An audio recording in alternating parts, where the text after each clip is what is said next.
Sejarah tidak pernah bohong, kepentingan penulisanlah yang menjadikan catatan sejarah menjadi bohong. Sriwijaya itu bukan berada di Palembang dan bukan kerajaan.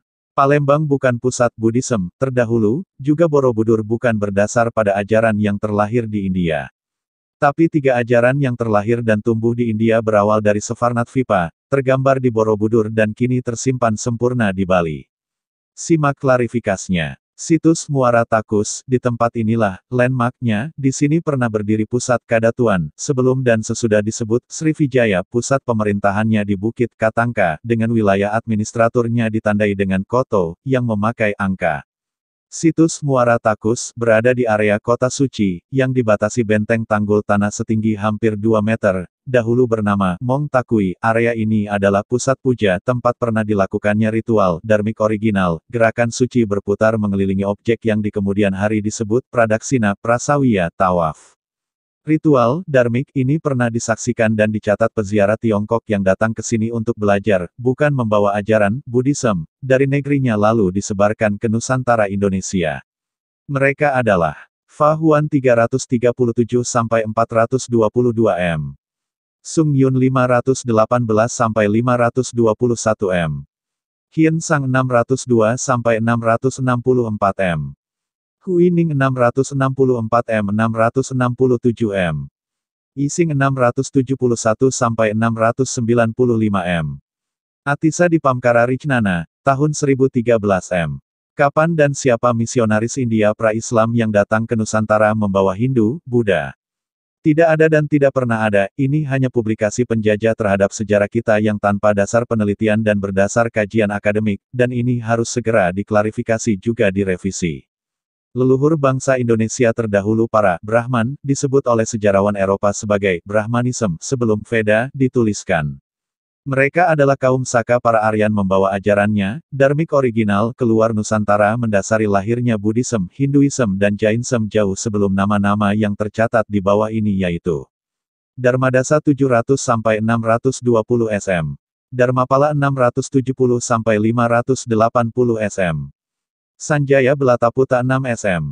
Sariputra 568 sampai 484 SM. Savarnatvipa Dharmakirti 610 SM 520 SM. Kumarila Batai 618 sampai 540 SM.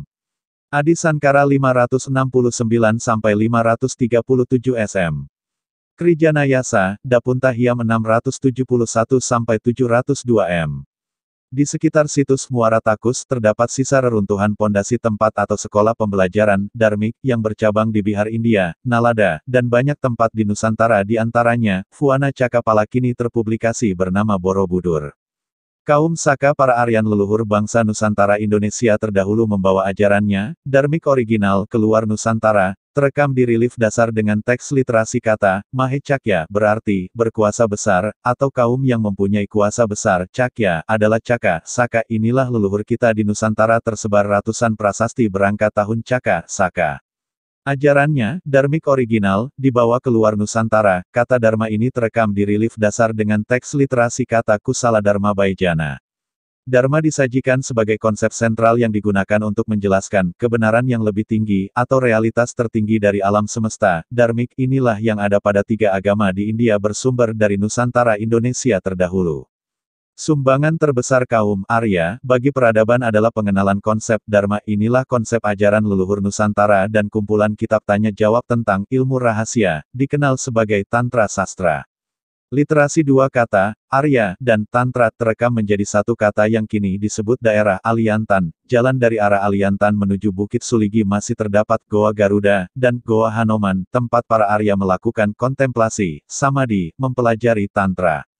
Aliantan adalah pintu gerbang utama bagian utara untuk menuju Kota Suci, dimulai dari Siak Hulu, Pencerminan, Pantai Cermin kurang lebih 100 km untuk masuk ke pusat kota Kadatuan, harus melewati jalan yang kini disebut Timbun Tulang. Nama ini tersiar karena dahulu di kanan kiri terdapat tumpukan tulang belulang manusia.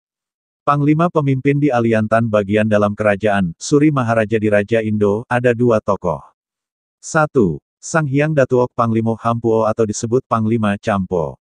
2. Sang Hyang Datuok Panglimo Sikubin, dari tera ayahnya yang berada di pusat kadatuan bernama, Sang Hyang Datuok Maharaja Diraja Sikubin, dan nama para putranya inilah yang disebut Tantra.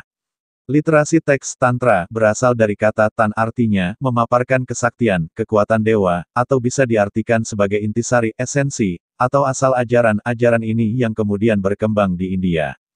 Ketika terjadi peperangan antara bangsa, kaum Arya melawan Dravida bangsa asli India, lahirlah Sadasiva, artinya, dia yang selalu terserap dalam kesadaran, kemudian dikenal sebagai Siva, Siwa. Prinsip-prinsip Tantra terdapat dalam Nigama, sedangkan praktik-praktiknya ada dalam buku agama. Kitab-kitab yang memuat Tantrayana ada 64 di antaranya, Mahanirwana Tantra, Kularnawa Tantra, Tantra Bidana, Yoginirdaya Tantra. Buku-buku kuno itu hilang dan sebagian lagi tak dapat dimengerti karena tertulis dalam tulisan rahasia untuk menjaga kerahasiaan Tantra terhadap mereka yang awam. Pancama, 5M, adalah Madhya, Mamsa, Matsya, Mudra, dan Maituna.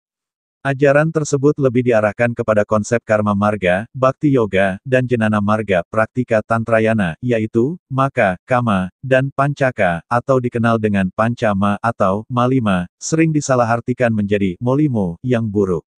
Ilmu rahasia, dikenal sebagai Tantrayana inilah yang dipelajari Aditya Warman untuk melawan para penyerang yang sudah sejak abad 9M ingin merebut kota suci, dengan pusat pujanya, Mongtakui, di masa setelah bernama Srivijaya baru bisa dikuasai oleh Raja Kola Mandala, bersamaan dengan pulangnya pelajar dari Tibet Atisadip Hamkara Sryanana ke negerinya membawa Tantra, menjadi Tantrayana, Vajrayana Mazhab Buddhisme Mahayana. Dharmik original, atau Dharma, dalam bahasa Sanskerta, Dhamma, dalam bahasa Pali adalah ajaran asli leluhur bangsa Nusantara berawal di Sevarnatvipa tergambar di Borobudur pada kata Kusala Dharma Jana, terekam sempurna di Bali, mewarnai India.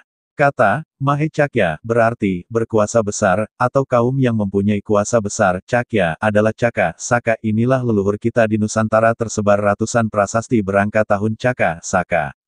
Kaum Saka inilah yang menaklukkan Raja Salivahana di tahun 78M. Di Nusantara Indonesia tersebar prasasti berangka tahun Saka, Mahecakya, Cakya, Sitya, Saka. Aryan adalah leluhur bangsa Nusantara Indonesia maju terdahulu. Namo Aryatara. Kitalah Arya. Indonesia Arya. By Santosaba. Info lengkap WA 0813 2132 9787.